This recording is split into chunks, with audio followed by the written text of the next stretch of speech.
ವೇದಿಕೆ ಮೇಲೆ ಉಪಸ್ಥಿತರಿರತಕ್ಕಂಥ ಈ ಕಾಲೇಜಿನ ಪ್ರಾಚಾರ್ಯರು ಜೊತೆಗೆ ಈ ಕಾರ್ಯಕ್ರಮದಲ್ಲಿ ಉಪನ್ಯಾಸಕರಿರ್ತಕ್ಕಂಥ ಎಲ್ಲ ಉಪನ್ಯಾಸಕರ ಪಾದಗಳಿಗೆ ಶ್ರದ್ಧಾಪೂರ್ವಕವಾದಂತಹ ನಮಸ್ಕಾರಗಳನ್ನು ಸಲ್ಲಿಸಿ, ಜೊತೆಗೆ ಭಾರತ ಮಾತೆಯ 6 ತಿಂಗಳ ತರಬೇತಿಯನ್ನು ಮುಗಿಸಿಕೊಂಡು ಇವತ್ತಿನ ವೇದಿಕೆಯನ್ನು ಹಂಚಿಕೊಂಡಿರ್ತಕ್ಕಂಥ ವಿನಾಯಕ್ ಸಮಶೆಟ್ಟಿ ಅವರು ಹಿಡಿದುಕೊಂಡು, ಶ್ರೀಕಾಂತ್ ಮಧ್ಯ ಹಿಡಿದುಕೊಂಡು, ವಿಜಯ್ ನಿಂಗನ್ ಅವರು ಹಿಡಿದುಕೊಂಡು, ಗೋಪಾಲ್ ಗಜಾನನ್ ಮಸಾಲೆ ಅವರು ಹಿಡಿದುಕೊಂಡು, ಜೊತೆಗೆ ತನ್ನ ಗಂಡನನ್ನ ರಾಷ್ಟ್ರಕ್ಕಾಗಿ ಅರ್ಪಣೆ ಮಾಡಿದಂತಹ ಅಪರೂಪದ ಭಾರತ ಮಾತೆ, ತನ್ನ ಗಂಡನನ್ನ ರಾಷ್ಟ್ರಕ್ಕಾಗಿ ಅರ್ಪಣೆ ಮಾಡಿದಂತಹ ಅಪರೂಪದ ಭಾರತ ಮಾತೆ ಶಾಂತಕ್ಕ ಅವರ ಪಾದಗಳಿಗೆ ಶ್ರದ್ಧಾಪೂರ್ವಕವಾದಂತಹ ನಮಸ್ಕಾರಗಳನ್ನು ಸಲ್ಲಿಸಿ, ಇವತ್ತಿನ ಕಾರ್ಯಕ್ರಮದ ಉಪಸ್ಥಿತರಿರ್ತಕ್ಕಂಥ ನೆಚ್ಚಿನ ಪದ್ಮಾವತಿ ಇಂಟರ್ನ್ಯಾಷನಲ್ ಕಾಲೇಜಿನ ನೆಚ್ಚಿನ ತರುಣ ತರುಣಿಯರೇ, ಮಧ್ಯದಲ್ಲಿ ತಮಗೇನಾದ್ರೂ ಚಪ್ಪಾಳೆಗಳನ್ನು ಹಾಕಿಸ್ಬೇಕು ಅನಿಸಿದ್ರೆ ನಿರಂತರವಾಗಿ ಹಾಕಿ, ಮಧ್ಯದಲ್ಲಿ ಏನಾದ್ರೂ ತಾಯಿ ಭಾರತಿಗೆ ಜೈಕಾರ ಹಾಕ್ಬೇಕು ಅಂತಂದಿದ್ರೆ ಅಕ್ಕಪಕ್ಕದವ್ರು ನೋಡ್ತಾರೆ ಅಂತ ದಯವಿಟ್ಟು ಸುಮ್ಮನೆ ಕೂತ್ಕೋಬೇಡಿ. ಆ ಜೈಕಾರಗಳು ಸಲ್ಲಬೇಕಾಗಿದ್ದು, ಆ ಚಪ್ಪಾಳೆಗಳು ಸಲ್ಲಬೇಕಾಗಿದ್ದು ವೇದಿಕೆ ಮೇಲೆ ಅಪರೂಪದ ಸೈನಿಕರಿಗೆ.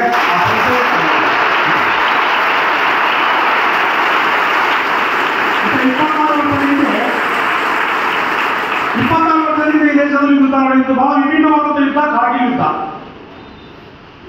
ಆ ಕಾರ್ಗಿಲ್ ಯುದ್ಧಕ್ಕೆ 26ನೇ ವರ್ಷ ಆಗಿದೆ. ಜುಲೈ 26ಕ್ಕೆ ನಿರಂತರ 72 ದಿನಗಳ ಕಾಲ ಯುದ್ಧ ನಡೆದಿತ್ತು. ಆ ಯುದ್ಧದಲ್ಲಿ 527 ಜನರನ್ನು ಕಳ್ಕೊಂಡಿದ್ವಿ. 1363 ಜನ ಯೋಧರು ತಮ್ಮ ಅಂಗಾಂಗಗಳನ್ನು ಕಳ್ಕೊಂಡು ಇವತ್ತಿಗೂ ಕೂಡ ನಮ್ಮ ಸಲುವಾಗಿ ಅಂಗವಿಕಲರಾಗಿ ಬದುಕಿದ್ದಾರೆ. ಮಿತ್ರ, ಆ ಅಂಗವಿಕಲರಲ್ಲಿ ಬಾಗಲಕೋಟೆ ಜಿಲ್ಲೆಯ ಬದಾಮಿ ತಾಲೂಕಿನ ರಂಗಪ್ಪ ಅವರು ಅಂತಕ್ಕಂಥ ಯೋಧರಿಗೆ ಭೇಟಿ ನೀಡಿದ್ವಿ. ಕಾರ್ಗಿಲ್ ಯುದ್ಧದ ಸಂದರ್ಭದಲ್ಲಿ 2 ಕಾಲುಗಳನ್ನು ಕಳ್ಕೊಂಡಿದ್ರು, 1 ಕೈಯನ್ನು ಕಳ್ಕೊಂಡಂತ ಒಂದು ಅಪರೂಪವಾದಂತ ಯೋಧ. ಅವ್ರ ಊರಿನ ಕಾರ್ಯಕ್ರಮಕ್ಕೆ ಹೋದಾಗ ಆ ಯೋಧರು ಮಾತನಾಡ್ತಿದ್ರು. ನಾನು ಮಾತನಾಡಿ ವೇದಿಕೆಯಿಂದ ಕೆಳಗಡೆ ಹಿಡಿತಿರ್ಬೇಕಾದ್ರೆ ಆ ಯೋಧರು ಹೇಳಿದ್ರು ಸಹ ನಿಮ್ಮ ಮಾತುಗಳು ಕೇಳಿ ಹೆಂಗ್ ಅನಿಸ್ತಿತ್ತು ಅಂತಂದ್ರೆ 2 ಕಾಲುಗಳಿಲ್ಲ, 1 ಕೈ ಇಲ್ಲ. ಆದ್ರೆ ಸರ್ಕಾರ ಅವಕಾಶ ಕೊಟ್ಟರೆ, ಮಿಲಿಟರಿ ಅವಕಾಶ ಕೊಟ್ಟರೆ ಸರ್ ಎಡಗೈ ಇರ್ತಕ್ಕಂಥ ಬಟ್ಟೆಗಳಿಂದ ಟೆಗರ್ ಹೊತ್ತಿ ವೈರಿಗಳ ರುಂಡಗಳನ್ನು ಚೆಂಡಾಡುವಂತ ತಾಕತ್ತು ಇವತ್ತು ನಾನು ಸೇರಲಿಕ್ಕಿದೆ ಅಂತೇಳಿ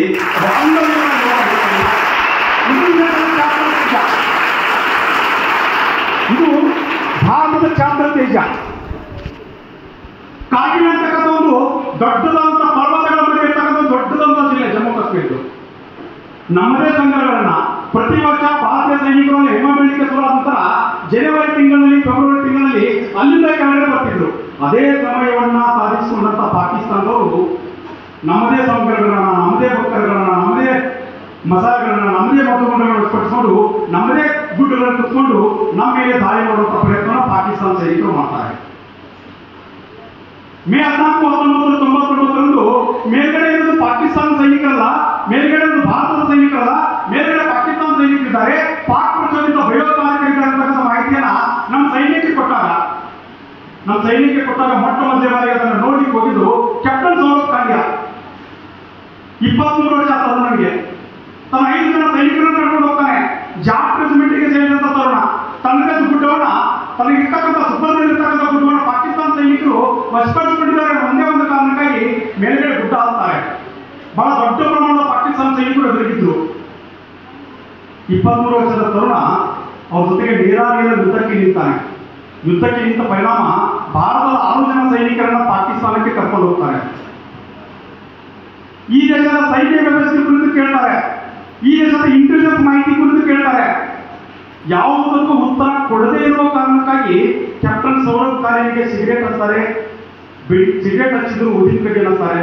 ಅದಕ್ಕೂ ಉತ್ತರ ಕೊಡದೇ ಇದ್ದಾಗ ಕೈ ಬೆರಳುಗಳನ್ನು ಕತ್ತರಿಸಿದ್ರು, ಕಾಲ ಬೆರಳುಗಳನ್ನು ಕತ್ತರಿಸಿದ್ರು, ಕೈ ಕಡಿತಾರೆ, ಕಾಲು ಕಡಿತಾರೆ. ಕಾಲ ಕಬ್ಬಿಣದ ಸಲಾಕೆಯನ್ನು ಎಡಕಿವಿಯಿಂದ ಬಲಕಿವಿಗೆ ಹಾಕ್ತಾರೆ, ಬಲಕಿವಿಯಿಂದ ಎಡಕಿವಿಗೆ ಹಾಕಿದ್ರು. ಕಿವಿಗಳನ್ನು ಕಿತ್ತು ತೆಗಿತಾರೆ, ಬಾಯಲ್ಲಿರ್ತಕ್ಕಂಥ ಒಂದೊಂದು ಹಲ್ಲುಗಳನ್ನು ಕಿತ್ತು ತೆಗೆದ್ರು. ಕಡೆಗೆ ಮರ್ಮಾಂಗವನ್ನು ಕತ್ತರಿಸಿ 16 ಸುತ್ತು ಗುಂಡುಗಳನ್ನ ಕ್ಯಾಪ್ಟನ್ ಸೌರಭ್ ಕಾಲೇಜಿನ ಮೇಲೆ ಹಾಕಿ ಪೀಸ್ ಪೀಸ್ ಪೀಸ್ ಪೀಸ್ ಆದಂಥ ಶರೀರವನ್ನ ಭಾರತಕ್ಕೆ ಹಸ್ತಾಂತರ ಮಾಡಿದರು. ಈ ಘಟನೆಯನ್ನು ಕೇಳಿದ ನಂತರ ಯಾವ ರೀತಿ ನಮ್ಮ ರಕ್ತ ಕುದಿತಿದೆಯಲ್ಲ ಅದೇ ರೀತಿ ಒಂದು ರಕ್ತ ಕುದಿದ್ದು ಮೇಜರ್ ಜನರಲ್ ವೇದ್ ಪ್ರಕಾಶ್ ಮಲಿಕ್ ಅವರು ಹೇಗಾದ್ರೂ ಮಾಡಿ ಪಾಕಿಸ್ತಾನಕ್ಕೆ ಉತ್ತರ ಕೊಡಲೇಬೇಕು, ನಮ್ಮ ಕಾರ್ಗಿಲ್ ಗುಡ್ಡವನ್ನು ವಶಪಡಿಸಿಕೊಳ್ಳಬೇಕು ಅಂತಕ್ಕಂಥ ಚಿಂತನೆಯೊಂದಿಗೆ ಆಪರೇಷನ್ ವಿಜಯವನ್ನು ಘೋಷಣೆ ಮಾಡ್ತಾರೆ. ಮಿತ್ರ, ಒಂದು ಕಡೆ ಕ್ಯಾಪ್ಟನ್ ಸೌರಭ್ ಕಾಲೇಜಿನ ದೇಹ ಮನೆ ಮುಂದೆ ಬಂದಿತ್ತು. ಅವರಪ್ಪ ಹೇಳ್ತಾರೆ, ಮನೆಗೆ ಹೋಗ್ತಿರ್ಬೇಕಾದ್ರೆ ಬಹಳ ಸುಂದರವಾಗಿದ್ದ ಮಗ, ಮನೆಗೆ ಸೈನ್ಯಕ್ಕೆ ಹೋಗ್ತಿರ್ಬೇಕಾದ್ರೆ ಬಹಳ ಸುಂದರವಾಗಿದ್ದ. ಆದ್ರೆ ಬರ್ತಿರ್ಬೇಕಾದ್ರೆ ಇಡೀ ಶರೀರ ಛಿದ್ರ ಹೋಗ್ಬಿಟ್ಟಿದೆ. ಛಿದ್ರವಾದಂತಹ ಶರೀರವನ್ನು ಸ್ವೀಕರಿಸಿದಂತ ಕ್ಯಾಪ್ಟನ್ ಸೌರಭ್ ಕಾಲಿಯನ ಅಪ್ಪ ಮಗನಿಗೆ ಹಾಕಿದಂತ ಟೋಪಿಯನ್ನು ತಾನು ಹಾಕೊಂಡು ಮಗನ ದೇಹಕ್ಕೊಂದು ಜೈ ಹೇಳ್ತಾನಂದ್ರೆ ಇಂಥ ಘಟನೆಗಳು ನಡೆಯೋದು ನಮ್ಮ ಸೈನಿಕರ ಮನೆಗಳಲ್ಲಿ ಮಾತ್ರ. ಮಿತ್ರ, ಎರಡನೇದಾಗಿ ಕ್ಯಾಪ್ಟನ್ ಸೌರಭ್ ಕಾಲಿಯನ ಹುಡುಗರಿಗೆ ಲೆಫ್ಟಿನೆಂಟ್ ಅಜಯ್ ಅವರು ಹೋಗ್ತಿದ್ರು, ನಚಿಕೇತ ಹೋಗ್ತಿದ್ರು. ಲೆಫ್ಟಿನೆಂಟ್ ಅಜಯ್ ಅವರು ಮೇ 25ನೇ ತಾರೀಕು 99ರ ಸಂದರ್ಭ ಮೇ 25ನೇ ತಾರೀಕು ತಮ್ಮ ಹುಟ್ಟುಹಬ್ಬದ ಹೆಂಡತಿಯ ಜೊತೆಗೆ ತಾಯಿಯ ಜೊತೆಗೆ 6 ವರ್ಷದ ಮಗನ ಜೊತೆಗೆ ಫೋನ್ಗಳನ್ನು ಹಂಚಿಕೊಂಡಿದ್ರು. ಕಾರ್ಗಿಲ್ ಯುದ್ಧದಲ್ಲಿ ನನ್ನ ಡೆಪ್ಲಾಯ್ ಮಾಡಿದ್ದಾರೆ, ಕಾರ್ಗಿಲ್ ಗುಡ್ಡವರಿಗೆ ಕರ್ಕೊಂಡ್ಬಂದು ನಿಮ್ಮೊಂದಿಗೆ ನಾನು ಇರ್ತೀನಿ, ಕುಟುಂಬದ ಜೊತೆಗೆ ನಾನು ಇರ್ತೀನಿ ಅಂತೇಳಿ ಫೋನ್ನಲ್ಲಿ ಹೇಳಿದ್ರು. ಆದರೆ ಮೇ 22ನೇ ತಾರೀಕು ಅವ್ರ ಮೇಘಮಾನ ತೆಗೆದುಕೊಂಡು ನೆರಗಡೆ ಹೋಗ್ತಿರ್ಬೇಕಾದ್ರೆ ಪಾಕಿಸ್ತಾನ ಸೈನಿಕರಾಗಿದ್ದಂತ ಗುಂಡುಗಳಿಗೆ ಆ ಮೇಘಮಾನ ಅಲ್ಲೇ ಪತನ ಆಗುತ್ತೆ. ಮೇಲಿಂದ ಪ್ಯಾರಾಚೂಟ್ ತೆಗೆದುಕೊಂಡು ಕೆಳಗಡೆ ಬೀಳ್ತಿರ್ಬೇಕಾದ್ರೆ ಪಾಕಿಸ್ತಾನ ಸೈನಿಕರು 16 ಸುತ್ತು ಗುಂಡುಗಳನ್ನ ಲೆಫ್ಟಿನೆಂಟ್ ಅಜಯ್ ಅವರ ಮೇಲೆ ಹಾಕ್ತಾರೆ. ಅವ್ರ ದೇಹ ಪಂಜಾಬ್ ಬಂದಿತ್ತು. ಪಂಜಾಬ್ ಬಂದಾಗ 10,000 ಜನ ಅದಕ್ಕೆ ಸಾಕ್ಷಿಯಾಗಿ ಅಂತ್ಯ ಸಂಸ್ಕಾರದಲ್ಲಿ ಪಾಲ್ಗೊಳ್ತಾರೆ. ಎಲ್ಲರ ಕಣ್ಣುಗಳು ಒತ್ತಿ ಹಾಕಿದ್ದು ಅಂತೇಳಿ 99ರ ಅವತ್ತಿನ ಸಂದರ್ಭದ ಪತ್ರಿಕೆಯಲ್ಲಿ ಹೇಳ್ತಾರೆ. 6 ವರ್ಷದ ಮಗನ ಕೈಯಲ್ಲಿ ಅಪ್ಪನ ದೇಹಕ್ಕೆ ಬೆಂಕಿ ಇಡ್ಲಿಕ್ಕೆ ಕೊಡ್ತಾರೆ. 6 ವರ್ಷದ ಮಗ ಆ ಬೆಂಕಿ ಹಿಡ್ಕೊಂಡು ಅಪ್ಪನ ದೇಹಕ್ಕೆ ಬೆಂಕಿ ಇಡ್ತಿರ್ಬೇಕಾದ್ರೆ ಹೇಳ್ತಾರಲ್ಲ ಆ ಕೆಚ್ಚರಿಯ ಮಾತು, ಜೋ ಮೇರೆ ಪಪ್ಪಾ ಕೋ ಮಾರಾ ಹೈ ನಾ ಮೈ ಉಸ್ಕೋ ನಹೀ छोड़ूंगी, मैं भी सैनिक बन जाऊंगा ಅಂತೇಳಿ 6 ವರ್ಷದ ಮಗ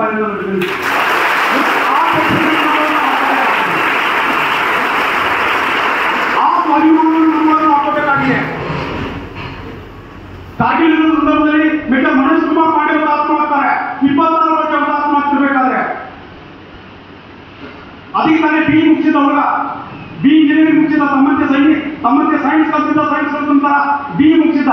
ಬಿ ಮುಗಿದ ಇಂಟರ್ವ್ಯೂ ಆಗ್ತಾನೆ ಹುಡುಗ, ಇಂಟರ್ವ್ಯೂ ಅಪ್ಲಿಕೇಶನ್ ಆಗ್ತಾನೆ, ಇಂಟರ್ವ್ಯೂ ಸಿಲೆಕ್ಟ್ ಆಗ್ತಾನೆ. ಸಿಲೆಕ್ಟ್ ಆದ ನಂತರ ವೈವಾದಲ್ಲಿ ಅಲ್ಲಿದ್ದಂತ ಅಧಿಕಾರಿಗಳು ಕೇಳ್ತಾರಂತೆ, ಅಲ್ಲಪ್ಪ ಬಿ ಮುಗಿಸಿದ್ಯಾ, ಸಾಫ್ಟ್ವೇರ್ ಇಂಜಿನಿಯರ್ ಆಗಿದೆಯಾ, ಎಸಿ ರೂಮಲ್ಲೋ ಎಸಿ ಕಾರ್ಗಳೋ ಫ್ಯಾನ್ ಕೆಳಗಡೆನೋ ಆಯಾಗಿದ್ದು ಲಕ್ಷಾಂತರ ಸಂಬಳವನ್ನು ಪಡೆಯಬಹುದಾಗಿತ್ತು, ಇಲ್ಯಾಕೆ ಬಂದಿದ್ಯಾ ಅಂತ ಕೇಳಿದಾಗ ಮೇಜರ್ ಮನೋಜ್ ಕುಮಾರ್ ಪಾಂಡೆ ಇರ್ತಾರಲ್ಲ, ನನಗೆ ಪರಮವೀರ ಚಕ್ರ ಬೇಕಾಗಿದೆ. ಆ ಪರಮವೀರ ಚಕ್ರ ಹೊರಗಡೆ ಎಲ್ಲೂ ಸಿಗೋದಿಲ್ಲ ಸರ್, ಬೇರೆ ಇಲಾಖೆಗಳಲ್ಲಿ ಎಲ್ಲೂ ಸಿಗೋದಿಲ್ಲ. ಸಿಗೋದು ಇಂಡಿಯನ್ ಆರ್ಮಿಯಲ್ಲಿ ಮಾತ್ರ, ಭಾರತದ ಸೈನ್ಯದಲ್ಲಿ ಮಾತ್ರ. ಹಾಗಾಗಿ ಇಂಜಿನಿಯರಿಂಗ್ ಮುಗಿಸಿದ್ರು ಸಹಿತ ನನಗೆ ಪರಮವೀರ ಚಕ್ರ ಅವಶ್ಯಕತೆ ಇದೆ ಸರ್, ದಯವಿಟ್ಟು ನನ್ನ ಸೈನ್ಯಕ್ಕೆ ಸೇರಿಸ್ಕೊಡಿ ಅಂತೇಳಿ ಹುಡುಗ ವೈಭವದಲ್ಲಿ ಹೇಳ್ತಾನೆ. ಆ ಹುಡುಗ ನನ್ನ ಸೈನ್ಯಕ್ಕೆ ಸೇರಿಸ್ಕೊತಾರೆ. ಸೈನ್ಯಕ್ಕೆ ಸೇರಿಸ್ಕೊಂಡು ತರಬೇತಿ ಮುಗಿದಿತ್ತು. ತರಬೇತಿ ಮುಗಿದ ನಂತರ ಹುಡುಗನ ಕಾರ್ಗಿಲ್ ಯುದ್ಧಕ್ಕೆ ಡೆಪ್ಲಾಯ್ ಮಾಡಿದ್ರು. 15,000 ಅಡಿ ಎತ್ತರದ ದೊಡ್ಡ ದೊಡ್ಡ ಪರ್ವತಗಳನ್ನು ಹತ್ತಿದ್ದ. ಹಿಂದ್ಗಡೆ ಬೆನ್ನಿಗೆ 30-35 kg ಭಾರವಾದಂತ ಬ್ಯಾಗ್ ಇತ್ತು. ಆ ಬ್ಯಾಗ್ ಹತ್ಕೊಂಡು ಮೇಲ್ಗಡೆ ಹತ್ತಿದ್ರು. ಮೇಲ್ಗಡೆ ಹತ್ತಿರಬೇಕಾದ್ರೆ ಪಾಕಿಸ್ತಾನ ಸೈನಿಕರು ರಜೌರಿ ಇರ್ಬೋದು, ಪೂಂಚ್ ಇರ್ಬೋದು, ಕಾರ್ಗಿಲ್ ಇರ್ಬೋದು, ಅನಂತನಾಗ್ ಇರ್ಬೋದು, ಬಾರಾಮುಲ್ಲಾ ಇರ್ಬೋದು, ಶೋಪಿಯಾನ್ ಇರ್ಬೋದು, ಹತ್ರ 15,000 ಮೇಲ್ಗಡೆ 15,000 ಅಡಿ ಎತ್ತರದ ಮೇಲ್ಗಡೆ ಪಾಕಿಸ್ತಾನ ಸೈನಿಕರಿದ್ದಾರೆ, ಕೆಳಗಡೆ ಭಾರತದ ಸೈನಿಕರಿದ್ದಾರೆ. ಆ ಗುಡ್ಡವನ್ನು ಹತ್ತಿದ್ರು. ಗುಡ್ಡವನ್ನು ಹತ್ತಿರ್ಬೇಕಾದ್ರೆ ಮೇಜರ್ ಮನೋಜ್ ಕುಮಾರ್ ಪಾಂಡೆ ಗುಂಡು ಹಾಕ್ತಾ ಮೇಲ್ಗಡೆ ಹತ್ತಿದ್ರು. ಮೇಲ್ಗಡೆ ಹತ್ತಿರಬೇಕಾದ್ರೆ ಪಾಕಿಸ್ತಾನ ಸೈನಿಕರು ಒಂದು ಮೋಟಾರ್ ಶೆಲ್ ದಾಳಿಗೆ ಅವ್ರು ಬಲಗೈ ಕಿತ್ಕೊಂಡು ಹೋಗ್ಬಿಟ್ಟು, ಬಲಗೈ ಕಿತ್ಕೊಂಡು ಹೋದಾಗ ಪಕ್ಕದಲ್ಲಿದ್ದಂತ ಸೈನಿಕರಿಗೆ ಮೇಜರ್ ಮನೋಜ್ ಕುಮಾರ್ ಪಾಂಡೆ ಹೇಳ್ತಂತೆ, ಬಲಗೈ ಹಾಕೊಂಡು ಹೋಗ್ತಾ ನೋವಾಗ್ತಾ ಇದೆ, ಜೋತಾಗ್ತಾ ಇದೆ, ದಯವಿಟ್ಟು ಬಲಗೈಯನ್ನು ತೆಗೆದುಕೊಂಡು ನನ್ನ ಬೆಂಟಿ ಕಟ್ಟಿಬಿಡು, ವೈರಿಗಳ ರುಂಡುಗಳನ್ನು ಚೆಂಡಾಡಲಿಕ್ಕೆ ಇನ್ನೂ ನನ್ನ ಎಡಗೈ ಜೀವಂತವಾಗಿದೆ ಅಂತೇಳಿ ಮೇಜರ್ ಮನೋಜ್ ಕುಮಾರ್ ಪಾಂಡೆ ಹೇಳ್ತಾನೆ. ಮೇಜರ್ ಮನೋಜ್ ಕುಮಾರ್ ಪಾಂಡೆ ಗುಡ್ಡ ಹತ್ತಿಗೆ ಶುರು ಮಾಡ್ತಾನೆ. ಒಂದಾದ ನಂತರ ಒಂದು ಎಡಗೈನಿಂದ ಬಾಂಬರ್ಗಳನ್ನು ಹಾಕಿ ಪಾಕಿಸ್ತಾನದ ಬಂಕರ್ಗಳನ್ನು ನಾಶ ಮಾಡಿ ಮುನ್ನುಗ್ತಿರ್ಬೇಕಾದ್ರೆ ಪಾಕಿಸ್ತಾನ ಸೈನಿಕರಾಗಿರುವಂತ ಮೋಟಾರ್ ಶೆಲ್ ದಾಳಿಗೆ ಮೇಜರ್ ಮನೋಜ್ ಕುಮಾರ್ ಪಾಂಡೆ ಅಲ್ಲೇ ಹುತಾತ್ಮರಾಗ್ತಾರೆ. ಹುತಾತ್ಮರಾದಾಗ ಮರಣೋತ್ತರವಾಗಿ ಅವರಿಗೆ ಈ ದೇಶದ ಪರಮವೀರ ಚಕ್ರ ಪ್ರಶಸ್ತಿಯನ್ನು ಮರಣೋತ್ತರವಾಗಿ ಕೊಡ್ತಿರ್ಬೇಕಾದ್ರೆ ಆತ ತನ್ನ ಡೈರಿಯಲ್ಲಿ 4 ಸಾಲುಗಳನ್ನು ಬರ್ಕೊಂಡಿದ್ದ. ದಯವಿಟ್ಟು ಆ 4 ಸಾಲುಗಳನ್ನು ಇವತ್ತು ನಮ್ಮ ಎದೆ ಮೇಲೆ ನಾವು ತೆಗೆದುಕೊಳ್ಬೇಕಾಗಿದೆ. ಅವ್ರ ತಂದೆಯವರ ಹೊತ್ತು ಪರಮವೀರ ಚಕ್ರ ಪ್ರಶಸ್ತಿಯನ್ನು ತೆಗೆದುಕೊಳ್ತಿರ್ಬೇಕಾದ್ರೆ, ಪುರಸ್ಕೃತರಾದಂತಹ ಪರಮವೀರ ಚಕ್ರ ತೆಗೆದುಕೊಳ್ತಿರ್ಬೇಕಾದ್ರೆ ಮೇಜರ್ ಮನೋಜ್ ಕುಮಾರ್ ಪಾಂಡೆ ತನ್ನ ಬುಕ್ನಲ್ಲಿ ಬರ್ಕೊಂಡಂತ ಆ 4 ಸಾಲುಗಳನ್ನು ಅವತ್ತು ಓದಿ ಹೇಳಿದ್ರು. ಒಂದು ವೇಳೆ ನನ್ನ ರಕ್ತದ ತಾಕತ್ತನ್ನ ಪರಿಚಯ ಮಾಡುವಂತ ಅವಕಾಶ ಸಿಕ್ಕರೆ, ಯಮ ಮುಂದೆ ನಿಂತಿದ್ರೆ ಯಮನನ್ನ ಪಕ್ಕಕ್ಕೆ ಸರಿಸಿ ನನ್ನ ರಕ್ತದ ತಾಕತ್ತನ್ನು ನನ್ನ ದೇಶದ ತರುಣಿಗೆ ತೋರಿಸಿ ನಾನು ಸಾಹಿತ್ಯ ಪತ್ರದಲ್ಲಿ ಬರ್ಕೊಂಡಿದ್ದೆ. ಮನೋಜ್ ಕುಮಾರ್ ಪಾಂಡೆ ಆ ರೀತಿ ಹುತಾತ್ಮರಾದರು. ಈ ದೇಶದ ಅತ್ಯುನ್ನತ ಪ್ರಶಸ್ತಿಯಾದಂತ ಪರಮವೀರ ಚಕ್ರ ಪ್ರಶಸ್ತಿಯನ್ನ ಮೇಜರ್ ಮನೋಜ್ ಕುಮಾರ್ ಪಾಂಡೆ ಅವರಿಗೆ ಕೊಡ್ತಾರೆ. ಇದರ ಕಾರ್ಗಿಲ್ ಯುದ್ಧದ ಸಂದರ್ಭದಲ್ಲಿ ಜಸ್ವಿಂದರ್ ಸಿಂಗ್ ಅಂತ ಒಬ್ಬ ಸೈನಿಕ ಹುತಾತ್ಮ ಆಗ್ತಾನೆ. ಅಪ್ಪ ಕುರುಡ ಅಪ್ಪನ ಒಬ್ಬನೇ ಒಬ್ಬ ಮಗ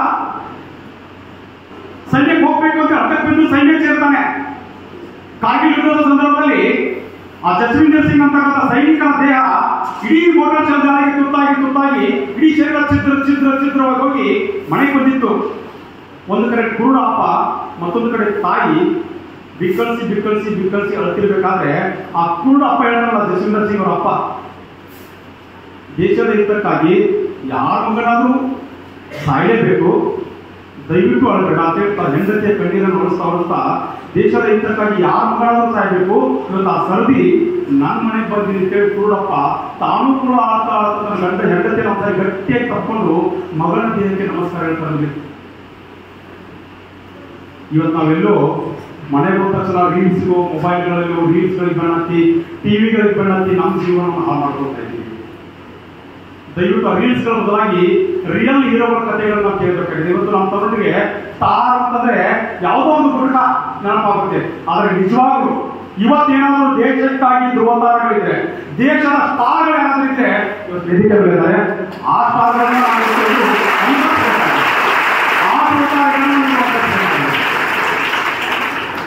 ಕಾರ್ಗಿಲ್ ಯುದ್ಧದ ಸಂದರ್ಭದಲ್ಲಿ ಸೂರಜ್ ಅಂತಕ್ಕಂಥ ಒಬ್ಬ ಯೋಧ ಹುತಾತ್ಮನಾಗಿದ್ದ. ಹುತಾತ್ಮನಾದಾಗ 21 ವರ್ಷ ಮಾತ್ರ ಆಗ್ತಿದೆ. ವೈರಿಗಳ ಗುಂಡೇಟನ್ನು ತಿಂದು ಆತನ ಬಾಡಿ ಮನೆ ಮುಂದೆ ಬಂದಿತ್ತು.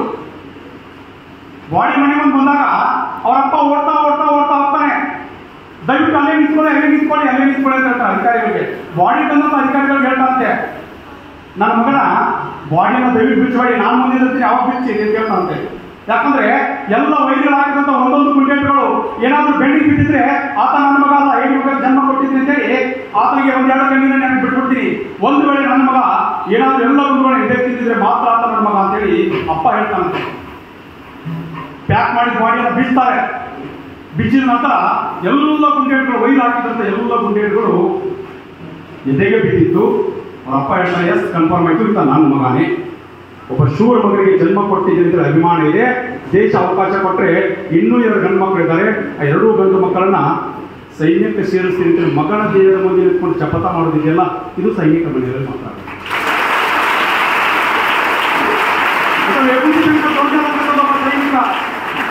ವಿಭೂತಿ ಶಂಕರ್ ದೊಡ್ಡ ಅಂತಕ್ಕಂಥ ಒಬ್ಬ ಸೈನಿಕ ಹುತಾತ್ಮನಾಗಿದ್ದ. ಮದುವೆಯಾಗಿ 10 ತಿಂಗಳಾಗಿತ್ತು. ಹೆಂಡತಿ ಹೇಳ್ತಿದ್ದಂತೆ, ಯಾವಾಗಾದ್ರೂ ನಾನು ಇನ್ಫಾರ್ಮಲ್ಲಿ ಸತ್ತೋಗ್ಬಿಟ್ರೆ ನನ್ನ ಇನ್ಫಾರ್ಮ್ ನೀನೇ ಹಾಕ್ಬೇಕು ಅಂತ ಇಚ್ಛೆ ಮಾಡ್ತಿದ್ದೆ. ಅದೇ ಘಟನೆ ಮನೆಯಲ್ಲಿ ನಡೆದೋಯ್ತು. ಗಂಡ ಸತ್ತೋಗ್ಬಿಟ್ರು. ಗಂಡನ ಮನೆ ಮುಂದೆ ಬಂದಿತ್ತು.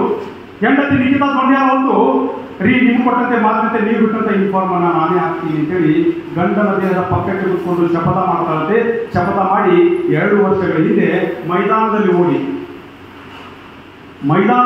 ತಾಕತ್ತನ್ನ ಶರೀರಕ್ಕೆ ತಾಕತ್ತನ್ನು ತಂದುಕೊಂಡು 2 ವರ್ಷದ ಹಿಂದೆ ಈ ದೇಶದ ಕ್ಯಾಪ್ಟನ್ ಆಗಿ ನಿಯುಕ್ತಿಯಾದ ಮೂಲಕ ಗಂಡ ಬಿಟ್ಟಂತ ಯೂನಿಫಾರ್ಮ್ ತಾನೇ ಕೊಟ್ಟಲ್ಲಿ. ಇದು ನಮ್ಮ ಸೈನಿಕರ ಮನೆಗಳಲ್ಲಿ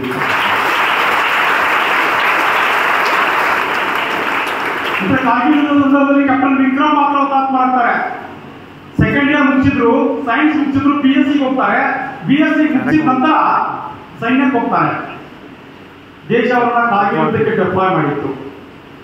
ಎಂತ ತಾಕತ್ತಿನ ಕೆಲಸವನ್ನ ಅವ್ರಿಗೆ ಕೊಟ್ಟಿದ್ರು ಅಂತಂದ್ರೆ 5140 ದೊಡ್ಡದಂತ ಗುಡ್ಡು.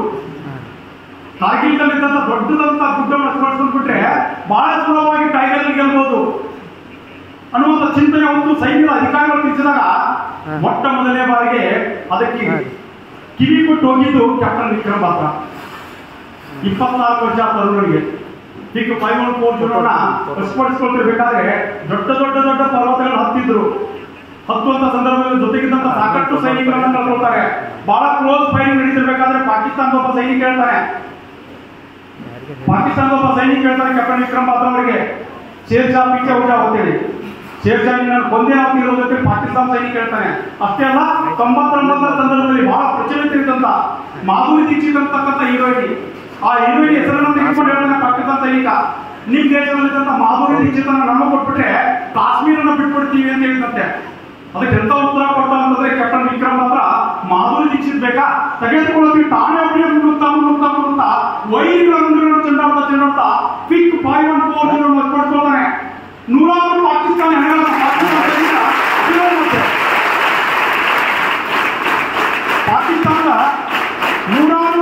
ಸೈನಿಕರ ಹೆಣಗಳ ಮಧ್ಯೆ ಪಾಕಿಸ್ತಾನ ಸೈನಿಕರು ಎಲ್ಲರೂ ಸತ್ತೋದ್ರಂತೆ ಕನ್ಫರ್ಮ್ ಆದ ನಂತರ ಸೈನ್ಯ ವಿಕ್ರಮ್ ಬಾತ್ರಾ ಅವ್ರು ಹೇಳ್ತಂತೆ ದಯವಿಟ್ಟು ಹಿಂದ್ಗಡೆ ಬಂದ್ಬಿಡಿ ಅಂತಂದಾಗ ಕ್ಯಾಪ್ಟನ್ ವಿಕ್ರಮ್ ಬಾತ್ರಾ ಹೇಳ್ತಾರಲ್ಲ ಹಂಗೆ ಮೋರುತ್ತೆ.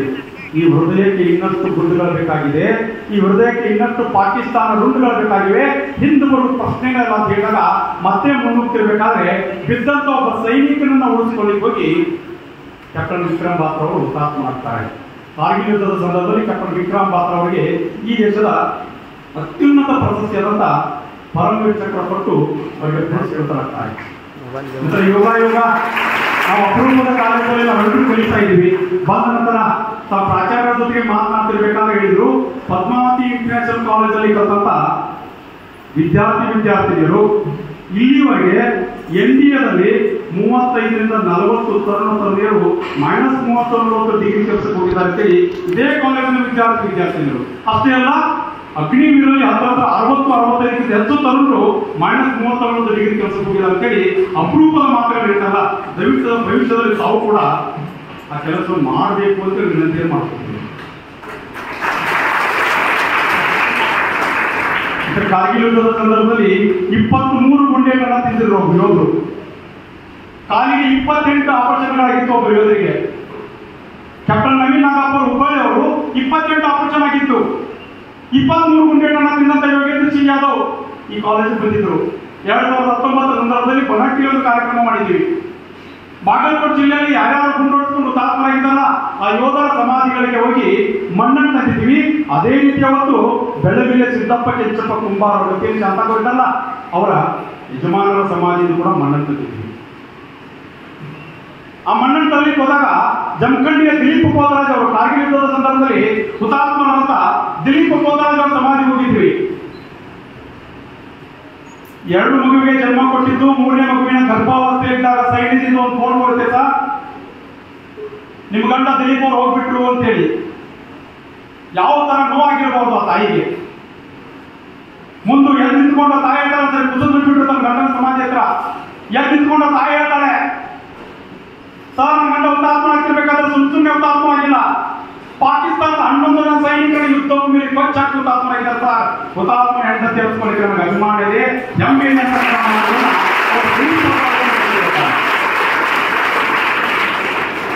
ಅದಕ್ಕಿಂತ ವಿಭಿನ್ನವಾಗಿರಲಿಲ್ಲ ಸಿದ್ದಪ್ಪ ಕೆಂಚಪ್ಪ ಕುಮಾರ್ ಅವರ ಸ್ಥಿತಿ. ಅಕ್ಕ ಅವರು ಗರ್ಭಾವಸ್ಥೆಯಲ್ಲಿದ್ರು. 2011 ಸಂದರ್ಭದಲ್ಲಿ ವೈರಿಗಳ ಗುಂಡೇಟಿಗೆ ಹುತಾತ್ಮರಾದಾಗ ಅವ್ರಿಗೊಂದು ಫೋನ್ ಕೈ ಬರುತ್ತೆ, ನಿಮ್ಮ ಗಂಡ ಹುತಾತ್ಮರಾಗಿದ್ದಾರೆ ಅಂತೇಳಿ. ಯಾವ ರೀತಿ ಪರಿಸ್ಥಿತಿ ಇರ್ಬೋದು ಆ ಮನೆಯಲ್ಲಿ. ಆ ಪಿತಾಜಿ ಕೂಡ ಸಮಾಜಕ್ಕಾಗಿ ಬದುಕುವಂತ ಜನ ಇದೆಯಲ್ಲ, ರಾಷ್ಟ್ರ ಕಟ್ಟುತ್ತೀನಿ ಅಂತಕ್ಕಂಥ ಬದುಕುವಂತ ಜನ ಇದೆಯಲ್ಲ. ಮತ್ತೆ ಹಾಗಾಗಿ ಒಂದು ಸಾಕಷ್ಟು ಕಾರ್ಯಕ್ರಮಗಳಲ್ಲಿ ಹೇಳೋದಿದೆ, ಯೋಧರ ಹೆಂಡತಿ ಯಾವತ್ತೂ ಇಲ್ಲಿಯಾಗಿ ಸಾಧ್ಯವೇ ಇಲ್ಲ. ಯೋಧರ ಹೆಂಡತಿ ವೀರನಾಗಿ ಅಥವಾ ಸಾಕ್ಷಾತ್ ಭಾರತ ಮಾತೆಯ 2ನೇ ಸ್ವರೂಪ ಅಂತ ತಿಳ್ಕೊಂಡು ನಾವು ಕಾರ್ಯಕ್ರಮಗಳನ್ನು ಮಾಡ್ತಾ ಇದ್ದೀವಿ. ದಯವಿಟ್ಟು ತಾವು ಕೂಡ ಕೆಲಸವನ್ನ ಭವಿಷ್ಯದಲ್ಲಿ ಮಾಡಬೇಕು ಅಂತ ವಿನಂತಿ ಮಾಡ್ಕೊಳ್ತೀವಿ. ಮತ್ತೆ ಕಾರ್ಗಿಲ್ ಯುದ್ಧದ ಸಂದರ್ಭದಲ್ಲಿ ಮೇಜರ್ ರಾಜೇಶ್ ಸಿಂಗ್ ಅಧಿಕಾರಿ ಹುತಾತ್ಮರಾಗಿದ್ರು. 26 ವರ್ಷ ಅವರಿಗೆ ಹುತಾತ್ಮರಾಗಬೇಕಾದ್ರೆ 26 ವರ್ಷ ಆಗಿತ್ತು. ಕಾರ್ಗಿಲ್ ಯುದ್ಧಕ್ಕೆ ಅವರನ್ನು ಡೆಪ್ಲಾಯ್ ಮಾಡಿದ್ರು. ಮದುವೆಯಾಗಿ 10 ತಿಂಗಳಾಗಿತ್ತು. ಹೆಂಡತಿ ತುಂಬ ಗರ್ಭಿಣಿ ಇದ್ದು. ಮೇಜರ್ ರಾಜೇಶ್ ಸಿಂಗ್ ಅಧಿಕಾರಿ ಕಾರ್ಗಿಲ್ ಯುದ್ಧಕ್ಕೆ ಹೋಗ್ತಿರ್ಬೇಕಾದ್ರೆ ಹೆಂಡತಿಗೆ ಪತ್ರ ಬರೆದಿರ್ತಾರೆ. ಆ ಪತ್ರವನ್ನ ನೋಡದೆ ಹೆಂಡತಿ ಒಂದು ಪತ್ರ ಬರೆದಿದ್ರು. ಅದಕ್ಕೆ ಪ್ರತ್ಯುತ್ತರವಾಗಿ ಹೆಂಡತಿ ಜಲ್ಜಾ ಕೂಡ ಗಂಡನಿಗೆ ಒಂದು ಪತ್ರ ಬರೆದಿದ್ರು. ಆ ಪತ್ರವನ್ನು ನೋಡದೆ ಮೇಜರ್ ರಾಜೇಶ್ ಸಿಂಗ್ ಅಧಿಕಾರಿಗಳು ಹುತಾತ್ಮರಾಗಿದ್ರು. ಹುತಾತ್ಮರಾಗಿ ದೇಹ ಮನೆ ಮುಂದೆ ಬಂದಾಗ 4-5 ತಾಸುಗಳವರೆಗೆ ಒಂದೇ ಒಂದನಿ ಕಣ್ಣೀರಿನ ಹಾಕಿರಲಿಲ್ಲ. ಅವ್ರ ಹೆಂಡತಿ ಯಾವಾಗ ಗಂಡನ ದೇಹದ ಪಕ್ಕಕ್ಕೆ ಕೂತ್ಕೊತಾಳೋ ಆ ಪಾಕೆಟ್ ಅನ್ನ ನೋಡ್ತಾಳೆ. ತಾನು ಬರೆದಂತ ಪತ್ರ ಹಾಗೆ ಇತ್ತು, ಪಾಕೆಟ್ ಅನ್ನ ಹೊಡೆದಿರಲಿಲ್ಲ. ಆ ಪತ್ರವನ್ನ ನೋಡಿದ ತಕ್ಷಣ ಅಳ್ಳಿಕ್ಕೆ ಶುರು ಮಾಡ್ತಾಳೆ. ಅಲ್ಲೇ ಇದ್ದಂತ ಪತ್ರಿಕಾ ಮಾಧ್ಯಮ ಮನುಷ್ಯರು ಕೇಳ್ತಾರಂತೆ, ಅಲ್ಲ ತಾಯಿ 4-5 ತಾಸುಗಳವರೆಗೆ ಒಂದೇ ಒಂದನೇ ಕಣ್ಣೀರನ್ನ ಹಾಕಿರಲಿಲ್ಲ, ಆ ಪತ್ರವನ್ನು ನೋಡಿದ ನಂತರ ಕಣ್ಣೀರನ್ನ ಹಾಕ್ತಿದ್ದಿಲ್ಲ, ಆ ಪತ್ರದಲ್ಲಿ ಏನಿದೆ ಅಂತ ಕೇಳಿದಾಗ ಅವರ ತಾಯಿ ಹೇಳ್ತಾರೆ, ಬಂದಂತ ಎಲ್ಲ ಸಾರ್ವಜನಿಕರ ಮುಂದೆ ತಾಯಿ ಹೇಳ್ತಾರೆ, ನನ್ನ ಗಂಡ ಕಾರ್ಗಿಲ್ ಯುದ್ಧಕ್ಕೆ ಡೆಪ್ಲಾಯ್ ಆದಾಗ ಕಾರ್ಗಿಲ್ ಯುದ್ಧಕ್ಕೆ ಹೋಗ್ತಿರ್ಬೇಕಾದ್ರೆ ನನ್ನ ಗಂಡ ನನಗೆ ಪತ್ರ ಬರೆದಿದ್ರು, ನೀನು ತುಂಬು ಗರ್ಭಿಣಿ ಇರೋದ್ರಿಂದ ನಾಳೆ ನಿನಗೆ ಮಗ ಹುಟ್ಟಬಹುದು ಅಥವಾ ಮಗಳು ಹುಟ್ಟಬಹುದು, ನಿಮ್ಮಪ್ಪ ಒಂದ್ ವೇಳೆ ಈ ಗಂಡ ಏನಾದ್ರು ಮೇಜರ್ ರಾಜೇಶ್ ಸಿಂಗ್ ಅಧಿಕಾರಿ ಇಲ್ಲೇ ಸತ್ತಿದ್ದು ಅಂತೇಳಿ ಕಾರ್ಗಿಲ್ ಯುದ್ಧದಲ್ಲಿ ಸತ್ತಿದ್ದು ಅಂತೇಳಿ ಆ ಗುಡ್ಡೆಯನ್ನು ತೋರಿಸಿ ನೀನು ಸಾಯಬೇಕು ಅಂತೇಳಿ ಹೆಂಡತಿಗೆ ಪತ್ರ ಬರೆದಿದ್ರು. ಅದಕ್ಕೆ ಪ್ರತ್ಯುತ್ತರವಾಗಿ ಹೆಂಡತಿ ಜಲ್ಜಾ ಪತ್ರ ಬರೆದಿರ್ತಾರೆ. ಈ ನಾರಾಯಣನಿಗೆ ಮಗ ಹುಟ್ಟಬಹುದು ಅಥವಾ ಮಗಳು ಹುಟ್ಟಬಹುದು. ನಾಳೆ ಮುಂದೆ ಏನಾದ್ರೆ ಕಾರ್ಗಿಲ್ ಯುದ್ಧದಲ್ಲಿ ಸತ್ಬಿಟ್ರೆ ಕೇವಲ ಕಾರ್ಗಿಲ್ ಗುಡ್ಡವನ್ನು ತೋರಿಸೋದಷ್ಟೇ ಅಲ್ಲ, ನಿಮ್ಮಂತೆ ಸೈನಿಕರನ್ನಾಗಿ ನಿಮ್ಮ ಮಗನನ್ನ ಅಥವಾ ಮಗಳನ್ನ ಮಾಡ್ತೀನಿ ಅಂತ ಪತ್ರ ಬಂದಿದೆ. ಆ ಪತ್ರವನ್ನು ನೋಡಿ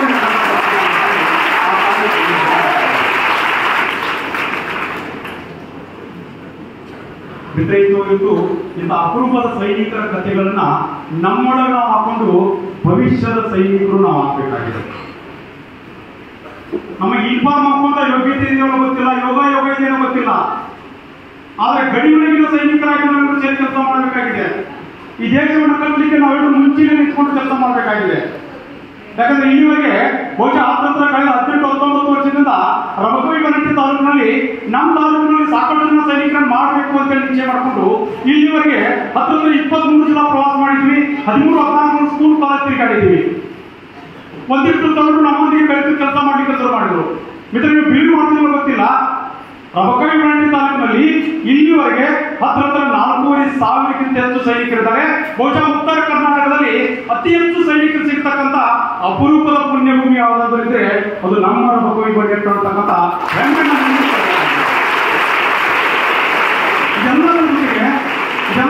ಜೊತೆಗೆ ಹತ್ರ 10ಕ್ಕಿಂತ ಹೆಚ್ಚು ದುರ್ಗೆಯರು ರಬಕವಿ ತಾಲೂಕಿನಿಂದ -30-40 ಡಿಗ್ರಿಯಲ್ಲಿ ಕೆಲಸ ಮಾಡಿ ಹೋಗಿದ್ದಾರೆ.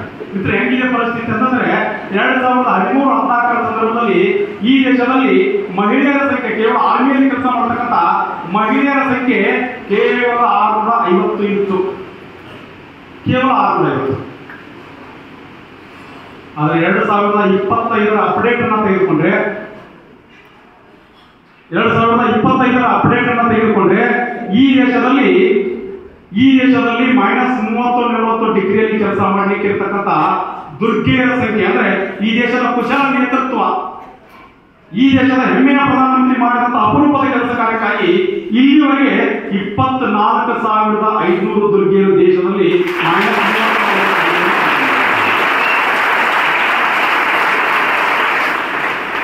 ಇದು 527 ಜನರಲ್ಲಿ ಬಾಗಲಕೋಟೆ ಜಿಲ್ಲೆಯಿಂದ 2 ಯೋಧರನ್ನು ಕಳ್ಕೊಂಡಿದ್ವಿ. ಪಕ್ಕದ ಬೆಳಗಾವಿ ಜಿಲ್ಲೆಯಿಂದ 7 ಜನ ಯೋಧರನ್ನು ಕಳ್ಕೊಂಡಿದ್ದೀವಿ. ವಿಜಯಪುರದಿಂದ 1 ಯೋಧರನ್ನು ಕಳ್ಕೊಂಡಿದ್ದೀವಿ. ಬೆಳಗಾವಿಯ ದುರ್ಯೋಧನ ಮನೆಗೆ ಹೋದಾಗ ಕ್ಯಾಪ್ಟನ್ ಮೊಯ್ಲನ್ ಅಂತಕ್ಕಂಥ ಒಬ್ಬ ಸೈನಿಕ ಅದೇ ಸಂದರ್ಭದಲ್ಲಿ ಹುತಾತ್ಮರಾಗ್ತಾರೆ. ಅವ್ರ ಹೆಂಡತಿ ಬೆಳಗಾವಿಯವರು ಮನೆಯಲ್ಲಿ ಹೊತ್ತು ಸಿರಾ ತಿನ್ಕೊಂಡು ಕೂತ್ಕೊಂಡಿದ್ದಾರೆ. ರಜೆ ಮೇಲೆ ಬಂದಿದ್ರಂತೆ, ಸಿರಾ ತಿನ್ಕೊಂಡು ಕೂತ್ಕೊಂಡಿದ್ರಂತೆ. ಕೇಸರಿಬಾತ್ ತಿನ್ಕೊಂಡು ಕೂತ್ಕೊಂಡಾಗ ಸೈನಿಕರಿಂದ ಒಂದು ಕರೆ ಬರುತ್ತಂತೆ, ಯಾರ್ಯಾರು ರಜೆ ಮೇಲೆ ಕರೀತೀರಿ, ದೇಶ ಕಾರ್ಗಿಲ್ ಯುದ್ಧ ಘೋಷಣೆ ಮಾಡಿಬಿಟ್ಟಿದೆ, ತಕ್ಷಣ ರಜೆಯನ್ನ ಮೊಟಕುಗೊಳಿಸಿ ಕಾರ್ಗಿಲ್ ಯುದ್ಧಕ್ಕೆ ಬಂದು ಜಾಯ್ನ್ ಆಗಬೇಕು ಅಂತ ಹೇಳಿದಾಗ ಆ ಸೈನಿಕ ಹೇಳಿದಂತ ಮಾತಿತ್ತಲ್ಲ, ಕ್ಯಾಪ್ಟನ್ ಮೊಯ್ಲನ್ ಹೇಳ್ತಾರಂತೆ, ನನ್ನ ಸೈನಿಕರು ಯುದ್ಧ ಭೂಮಿಯಲ್ಲಿ ಹೋರಾಡ್ತಿದ್ದಾರೆ, ನಾನು ಮನೆಯಲ್ಲಿ ಕೇಸರಿಬಾತ್ ತಿಂತ ಕೂತ್ಕೊಂಡ್ರೆ ಸರಿ ಆಗೋದಿಲ್ಲ ಅಂತೇಳಿ ಆ ಕೇಸರಿಬಾತ್ ಅನ್ನ ಪಕ್ಕಕ್ಕೆ ಸರಿಸಿ ತನ್ನ ಬ್ಯಾಗ್ ಅನ್ನ ಪ್ಯಾಕ್ ಮಾಡಿಕೊಂಡು ಯುದ್ಧ ಭೂಮಿಗೆ ಹೋಗ್ತಾನೆ. ಯುದ್ಧ ಭೂಮಿಗೆ ಹೋಗಿ ಕ್ಯಾಪ್ಟನ್ ಮೊಯ್ಲನ್ ವೈರಿಗಳ ಜೊತೆಗೆ ಕಾದಾಡ್ತಿರ್ಬೇಕಾದ್ರೆ ಹುತಾತ್ಮರಾಗ್ತಾರೆ. ಅವ್ರ ತಾಯಿ ಇವತ್ತಿಗೂ ಕೂಡ ಅವತ್ತಿನಿಂದ ಇವತ್ತಿನ ತನಕ 26 ವರ್ಷದಲ್ಲಿ ಒಂದೇ ಒಂದಿನ ಅವ್ರ ಮನೆಯಲ್ಲಿ ಕೇಸರಿಬಾತ್ ಮಾಡಿರುತ್ತೆ. ಯಾವಾಗ ಯಾವ್ದಾದ್ರು ಕಾರ್ಯಕ್ರಮದಲ್ಲಿ ಕೇಸರಿಬಾತ್ ಮಾಡಿಬಿಟ್ರೆ ಆ ಮಗನ ಸ್ವರೂಪದಲ್ಲಿ ಅವ್ರ ಮಗ ತನ್ನ ಕಣ್ಮುಂದೆ ಬರ್ತಾನೆ ಅಂತ ಹೇಳಿ ತಾಯಿ ಹೇಳ್ತಾನೆ. ಈ ರೀತಿ ಒಬ್ಬ ಸೈನಿಕರು ಹೇಳ್ತಾರೆ, 4 ರೊಟ್ಟಿ ಅಥವಾ 1 2 ಲೀಟರ್ ನೀರಿನ ಬಾಟಲ್ ಸಿಕ್ಕರೆ 7 ದಿನ ಬದುಕ್ತೀನಿ ಸರ್ ದೇಶಕ್ಕಾಗಿ ಅಂತ ನಮ್ಮ ಸೈನಿಕರು ಹೇಳ್ತಾರೆ. ಆದ್ರೆ ಎಲ್ಲೋ ಒಂದ್ ಕಡೆ ಒಂದು ಅರ್ಧ ಗಂಟೆ ನಮಗೆ ಊಟದ ಕೊರತೆ ಆದ್ರೆ, ಅರ್ಧ ಗಂಟೆ ಲೇಟ್ ಆಗಿ ಊಟಕ್ಕೆ ಕೊರತೆ ಆದ್ರೆ, 1 ಗಂಟೆ ಊಟಕ್ಕೆ ಕೊರತೆ ಆಗ್ಬಿಟ್ರೆ ನಾವು ಜಗತ್ತೇ ಬಿದ್ದು ಹೋಯ್ತು ಅನ್ನುವ ರೀತಿ ಮನೆಯಲ್ಲಿ ತಂದೆ ತಾಯಿಗಳ ಜೊತೆಗೆ ಜಗಳಾಡ್ತೀವಿ. ಮತ್ತೊಂದು ಕಡೆ ನಮ್ಮ ಸೈನಿಕರು ಈ ರೀತಿಯಾಗಿ ಬದುಕ್ತಿದ್ದಾರೆ. ಸಿಯಾಚಿನ್ ಅಂತ ದುರ್ಗಮ ಪ್ರದೇಶದಲ್ಲಿ ನಾವು ಯಾವ ರೀತಿ ಇವತ್ತು ನಮ್ಮ ಮನೆಯಲ್ಲಿ ಚಾ ಸೋಸ್ಕೊಂಡು ಕುಡಿತೀವಲ್ಲ, ಚಾ ಸೋಸ್ತಿರ್ಬೇಕಾದ್ರೆ ಸರಾಗವಾಗಿ ಚಾ ವಾಟದಲ್ಲಿ ಬೀಳುತ್ತೆ ಅಥವಾ ಗ್ಲಾಸಲ್ಲಿ ಬೀಳುತ್ತೆ. ಆದ್ರೆ ಸಿಯಾಚಿನ್ ಅಂತ ದುರ್ಗಮವಾದಂತ ಪ್ರದೇಶದಲ್ಲಿ ಚಾ ಸೋಸ್ತಿರ್ಬೇಕಾದ್ರೆ ಅದು ಐಸಾಗಿ ಕೆಳಗೆ ಬೀಳುತ್ತೆ. ಅಂತ ಪರಿಸ್ಥಿತಿಯಲ್ಲಿ ನಮ್ಮ ಸೈನಿಕರು ನಮ್ಮ ಸಲುವಾಗಿ ಕೆಲಸ ಮಾಡ್ತಿರ್ಬೇಕಾದ್ರೆ ಆ ಸೈನಿಕರ ಸಲುವಾಗಿ ನಾವೇನಾದ್ರೂ ಕೆಲಸ ಮಾಡ್ತೀವಿ ಅಂತಕ್ಕಂಥ ಸಂಕಲ್ಪದೊಂದಿಗೆ ಇವತ್ತು ಇಲ್ಲಿಂದ ಹೊರಡಬೇಕಾಗಿದೆ. ಇದರ ದೇಶದ ಪ್ರಧಾನಮಂತ್ರಿ ನರೇಂದ್ರ ಮೋದಿ ಅವರ ಒಂದು ಆಸೆ ಇದೆ, ಅದನ್ನು ಈ ವರ್ಷ ಘೋಷಣೆ ಮಾಡಿದ್ದಾರೆ. ಏಕ ಪೇಡ ಮಾತಿನ, ಒಂದು ಗಿಡ ತಾಯಿ ಹೆಸರಲ್ಲಿ. ಆ ಗಿಡವನ್ನು ಸುಮ್ಮನೆ ಹಚ್ಚೋದಲ್ಲ, ಆ ಗಿಡವನ್ನು ಹಚ್ಚಬೇಕು, ಆ ಗಿಡವನ್ನು ಬೆಳೆಸಬೇಕು, ಆ ಗಿಡವನ್ನು ಪೋಷಿಸಬೇಕು, ಸಮಾಜಕ್ಕೆ ಅರ್ಪಣೆ ಮಾಡಬೇಕು ಅಂತ ಅಪರೂಪದ ಕೆಲಸ ಕಾರ್ಯದಲ್ಲಿ ನಾವೆಲ್ಲರೂ ಭಾಗಿಯಾದಾಗ ಮಾತ್ರ ಇವತ್ತಿನ ಕಾರ್ಗಿಲ್ ಕದನ ಜೊತೆಗೆ ಆಪರೇಷನ್ ಸಿಂಧೂರ್ ಕಾರ್ಯಕ್ರಮ ಯಶಸ್ವಿಯಾಗಲಿಕ್ಕೆ ಸಾಧ್ಯ ಇದೆ. ಕಾರ್ಗಿಲ್ ಯುದ್ಧದ ಸಂದರ್ಭದಲ್ಲಿ ನಾನು ಇದೀಗ ತಾನು ಹೇಳಿದಾಗೆ 19 ವರ್ಷದ ಒಬ್ಬ ತರುಣ ಈ ದೇಶದ ಕೊನೆಯ ಪರಮವೀರ ಚಕ್ರ ತೆಗೆದುಕೊಳ್ತಾರೆ. ಈ ಕಾಲೇಜಿಗೆ ಬಂದಿದ್ರು ಯೋಗೇಂದ್ರ ಸಿಂಗ್ ಯಾದವ್. ಬನಹಟ್ಟಿಯಲ್ಲಿ ಹತ್ರ ಒಂದು 40,000 ಜನ ಅವತ್ತು ಮೈದಾನದಲ್ಲಿ ಕಾರ್ಯಕ್ರಮಕ್ಕೆ ಸಾಕ್ಷಿಯಾಗಿದ್ರು. ಯಾರ್ಯಾರು ಗುಂಡೊಡಿಸ್ಕೊಂಡು ಹುತಾತ್ಮರಾಗಿದ್ದರು ಅವ್ರ ಸಮಾಜದಿಂದ ಮಣ್ಣನ್ನು ತಂದಿದ್ದೀವಿ. ಆ ಮಣ್ಣಿಗೆ ಕಾಡು ಸಿದ್ದೇಶ್ವರ ಪುಣ್ಯ ಭೂಮಿಯಿಂದ ಮಣ್ಣನ್ನು ಸೇರಿಸಿದ್ವಿ, ಮಾಲಿಂಗೇಶ್ವರ ಮಣ್ಣನ್ನು ಸೇರಿಸಿದ್ವಿ, ಕೇರಳದ ಅಲ್ಲಂಪ್ರಭುವಿನ ಮಣ್ಣನ್ನು ಸೇರಿಸಿ ಬಂದವರು ಎಲ್ರಿಗೂ ಆ ಮಣ್ಣಿನ ತಾಕತ್ ಬರಬೇಕು ಅಂತೇಳಿ ಎಲ್ರಿಗೂ ಮಣ್ಣನ್ನ ಅವರ ಹಣ್ಣಿಗೆ ಹಚ್ಚಿದ್ವಿ. ಆ ಕಾರ್ಯಕ್ರಮಕ್ಕೆ ಸಮಾರೋಪಕ್ಕೆ ಯೋಗೇಂದ್ರ ಸಿಂಗ್ ಯಾದವ್ ಬಂದಿದ್ರು. ಗ್ರೆನೇಡಿಯನ್ ಯೋಗೇಂದ್ರ ಸಿಂಗ್ ಯಾದವ್ 16 ವರ್ಷ 7 ತಿಂಗಳಿಗೆ ಮಿಲಿಟರಿಗೆ ಸೇರ್ತಾರೆ. ಅಪ್ಪ ಮಿಲಿಟರಿಯಲ್ಲಿ ಕೆಲಸ ಮಾಡ್ತಿದ್ರು, ಅಣ್ಣ ಮಿಲಿಟರಿಯಲ್ಲಿ ಕೆಲಸ ಮಾಡ್ತಿದ್ರು. ಹಾಗಾಗಿ ಈ ಇನ್ಫಾರ್ಮರ್ ಹಾಕಲೇಬೇಕು ಅಂತೇಳಿ 16 ವರ್ಷ 7 ತಿಂಗಳಿಗೆ ಬಾಡಿ ಫಿಟ್ ಆದ ಕಾರಣಕ್ಕಾಗಿ 16 ವರ್ಷ 7 ತಿಂಗಳಿಗೆ ಅವ್ರಿಗೆ ಆರ್ಮಿಗೆ ಸೇರಿಸ್ಕೊತಾರೆ. 18 ತಿಂಗಳ ತರಬೇತಿ ಮುಗಿದಿತ್ತು. ತರಬೇತಿ ಮುಗಿದ ನಂತರ ಅವ್ರನ್ನ ದೇಶ ಕಾರ್ಗಿಲ್ ಯುದ್ಧಕ್ಕೆ ಡಿಪ್ಲಾಯ್ ಮಾಡಿತ್ತು. 18 ಜನ ಸೈನಿಕರನ್ನು ಕಟ್ಕೊಂಡು ಗ್ರೆನೇಡಿಯನ್ ಯೋಗೇಂದ್ರ ಸಿಂಗ್ ಯಾದವ್ ರಾತ್ರಿ 2 ಗಂಟೆ 30 ನಿಮಿಷಕ್ಕೆ ಟೈಗರ್ ಹಿಲ್ ಗೆಲ್ಲೇಬೇಕು ಅಂತಕ್ಕಂಥ ನಿಶ್ಚಯದೊಂದಿಗೆ ರಾತ್ರಿ ಗುಡ್ಡವನ್ನು ಹತ್ತಿದ್ರು. ರಾತ್ರಿ 2 ಗಂಟೆ 30 ನಿಮಿಷ ಆಗಿತ್ತು. ನಮ್ಮ ಸೈನಿಕರು 18 ಜನರನ್ನು ಕಟ್ಕೊಂಡು ಯೋಗೇಂದ್ರ ಸಿಂಗ್ ಯಾದವ್ ಹತ್ತಿರಬೇಕಾದ್ರೆ 7 ಜನ ಮೇಲ್ಗಡೆ ಹತ್ತಿದ್ರು. 8ನೇ ಸೈನಿಕ ಹತ್ತಿರಬೇಕಾದ್ರೆ ಪಾಕಿಸ್ತಾನ ಸೈನಿಕರು ಎಚ್ಚರಾಗಿ ಗುಂಡು ಹಾಕಲಿಕ್ಕೆ ಶುರು ಮಾಡ್ತಾರೆ. 11 ಜನ ಸೈನಿಕರು ಕೆಳಗೆ ಹೋಗ್ಬಿಟ್ರು. 7 ಜನ ಸೈನಿಕರು ಮಾತ್ರ ಮೇಲ್ಗಡೆ ಹೋಗ್ತಾರೆ. ಕಲ್ಪನೆ ಮಾಡ್ಕೊಳ್ಳೋ ಯುದ್ಧ ಭೂಮಿ ಯಾವ ರೀತಿ ನಡೆದಿತ್ತು ಅಂತೇಳಿ 7 ಜನ ಸೈನಿಕರ ಮುಂದೆ ಪಾಕಿಸ್ತಾನದ 700 ಜನ ಸೈನಿಕರಿದ್ರು. ಒಂದೇ ಒಂದು ಕ್ಷಣ ವಿಚಲಿತರಾಗಲಿಲ್ಲ, ಹಿಂದೆ ಹೆಜ್ಜೆ ಇರಲಿಲ್ಲ. ವಿಚಲಿತರಾಗಲಿಲ್ಲ, ಹಿಂದೆ ಹೆಜ್ಜೆ ಇರಲಿಲ್ಲ. ಆ 7 ಜನ ಸೈನಿಕರು ನೇರ ಯುದ್ಧಕ್ಕೆ ನಿಂತಾರೆ. ನೇರ ಯುದ್ಧಕ್ಕೆ ನಿಂತ ಪರಿಣಾಮ ಪಾಕಿಸ್ತಾನದ 135 ಪಾಕಿಸ್ತಾನ ಸೈನಿಕರನ್ನ ಕೊಚ್ಚಾಕ್ತಾರೆ. ಕೊಚ್ಚಾಕಿ ಮುನ್ನುಗ್ತಿರ್ಬೇಕಾದ್ರೆ ಯೋಗೇಂದ್ರ ಸಿಂಗ್ ಯಾದವ್ ತನ್ನ ಜೊತೆಗಿದ್ದಂತ ಒಬ್ಬೊಬ್ಬ ಸೈನಿಕರನ್ನ ಕಳ್ಕೊಳ್ತಾ 6 ಜನ ಸೈನಿಕರನ್ನ ಕಳ್ಕೊಂಡ್ಬಿಟ್ರು. ಕೊನೆಗುಳಿದಿದ್ದು ಯೋಗೇಂದ್ರ ಸಿಂಗ್ ಯಾದವ್ ಮಾತ್ರ. 19 ವರ್ಷದ ತರುಣ ಯೋಗೇಂದ್ರ ಸಿಂಗ್ ಯಾದವ್ ಹೊತ್ತು ಬಹಳ ದೊಡ್ಡ ಪ್ರಮಾಣದ ಪಾಕಿಸ್ತಾನ ಸೈನಿಕರು ಎದುರಿಗೆ ಬರ್ತಿರ್ಬೇಕಾದ್ರೆ ಸತ್ತವರಂತೆ ಬೀಳ್ತಾರೆ. ಅಲ್ಲಿ ಸತ್ತವರಂತೆ ಬಿದ್ದಾಗ ಪಾಕಿಸ್ತಾನ ಸೈನಿಕರು ಬರ್ತಾರೆ. ಯಾರು 6 ಜನ ಆಲ್ರೆಡಿ ಹುತಾತ್ಮರಾಗಿದ್ದಲ್ಲ 6 ಜನರ ಮೇಲೆ ಫೈರಿಂಗ್ ಮಾಡ್ತಾರೆ. ಸತ್ತವರನ್ನ ಮತ್ತೆ ಕೊಡ್ತಾರೆ. ಆದ್ರೆ ಜೀವಿತ ಇದ್ದಂತ ಸತ್ತವರಂತೆ ಬಿದ್ದಂತ ಯೋಗೇಂದ್ರ ಸಿಂಗ್ ಯಾದವ್ ಮೇಲೆ 23 ಸುತ್ತು ಗುಂಡೇಟನ್ನು ಹಾಕ್ತಾರೆ. ಬಾಯಲ್ಲಿ ಬೂಟ್ ಇಡ್ತಾರೆ. ಅಶ್ಲೀಲ ಶಬ್ದಗಳಿಂದ ಬೈತಾರೆ. 23 ಸುತ್ತು ಗುಂಡೇಟನ್ನು ಹಾಕಿ ಯೋಗೇಂದ್ರ ಸಿಂಗ್ ಅವರಿಗೆ 23 ಸುತ್ತು ಗುಂಡೇಟನ್ನು ಹಾಕಿ ಪಾಕಿಸ್ತಾನ ಸೈನಿಕರು ಭಾರತದ ಸೈನಿಕರು ಎಲ್ಲರೂ ಹೋಗ್ತಾರ ಅಂತೇಳಿ ಮುನ್ನುಗ್ತಿರ್ಬೇಕಾದ್ರೆ ಅವ್ರ ಕಿವಿಗೊಂದು ಮಾತು ಬಿಡುತ್ತೆ. ಯೋಗೇಂದ್ರ ಸಿಂಗ್ ಯಾದವ್ ಕಿವಿಗೊಂದು ಮಾತು ಬಿಡುತ್ತೆ. ಹೇಗಾದ್ರೂ ಮಾಡಿ ಕಾರ್ಗಿಲ್ ಗುಡ್ಡವನ್ನು ನಾವು ವಶಪಡಿಸಿಕೊಳ್ಳಬೇಕು, ಭಾರತವನ್ನು ಸೋಲಿಸಲೇಬೇಕು ಅಂತೇಳಿ ಪಾಕಿಸ್ತಾನ ಸೈನಿಕರು ಉರ್ದುವಿನಲ್ಲಿ ಮಾತನಾಡ್ತಿದ್ರು. ಅದು ಕಿವಿಗೆ ಬಂದ ತಕ್ಷಣ ಇಡೀ ಶರೀರಕ್ಕೆ ತೂತು ಬಿಟ್ಟಿದ್ದು. 23 ತೂತುಗಳು ಶರೀರಕ್ಕೆ.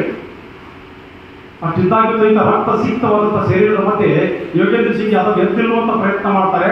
ತಮ್ಮ ಕೈಯಲ್ಲಿದ್ದಂತ ಒಂದು ಜೀವಂತ ಗ್ರೆನೇಡ್ ತೆಗೆದುಕೊಂಡು ಪಾಕಿಸ್ತಾನ ಸೈನಿಕರನ್ನು ಹಾಕಿಬಿಟ್ರು. ಪಾಕಿಸ್ತಾನ ಸೈನಿಕರು ಇನ್ನೂ ಭಾರತದ ಸೈನಿಕರು ಜೀವಿತಿದ್ದಾರೆ ಅಲ್ಲಿಂದ ಓಡೋಗ್ಬಿಡ್ತಾರೆ.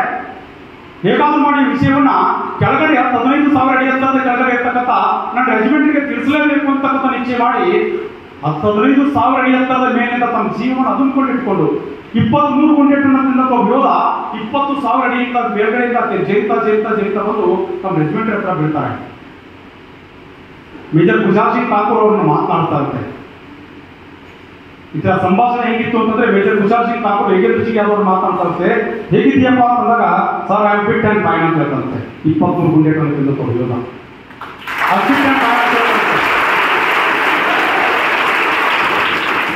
ಫಿಟ್ ಅಂಡ್ ಫೈನ್ ಅಂತಂದಾಗ ಮೇಜರ್ ಗುಜಾರ್ ಸಿಂಗ್ ಠಾಕೂರ್ ಅವರಿಗೆ ಶರೀರವನ್ನು ಹಾಕಿದಂತ ಬಟ್ಟೆನೆಲ್ಲವನ್ನು ಹರಿದು ನೋಡ್ತಾರಂತೆ. ಇಡೀ ಶರೀರಕ್ಕೆ ತೂತು ಬಿದ್ದುಬಿಟ್ಟಿತ್ತು. ಎಲ್ಲಿ ಬೇಕಾದ ತೂತು ಬಿದ್ದುಬಿಟ್ಟಿತ್ತು. ತಕ್ಷಣ ಇವರನ್ನು ದವಾಖಾನೆಗೆ ಒಯ್ಯಬೇಕು ಅಂತಂದಾಗ ಯೋಗೇಂದ್ರ ಸಿಂಗ್ ಯಾದವ್ ಬಾಯಿಂದ ಬಂದಂತ ಮಾತಿತ್ತಲ್ಲ, ಸರ್ ಮೈ ಮರೆಯೋದಕ್ಕೆ ಯಾವ ದೇಶ ಬಚ್ಚನ ಚಿಂತೆ, ನಾನು ಸತ್ರು ಪರವಾಗಿಲ್ಲ, ದೇಶ ಉಳಿಬೇಕು ಅಂತಕ್ಕಂಥ ಚಿಂತನೆಯೊಂದಿಗೆ ಯೋಗೇಂದ್ರ ಸಿಂಗ್ ಯಾದವ್ ಕೋಮಾಕ್ಕೆ ಹೋಗ್ತಾರೆ.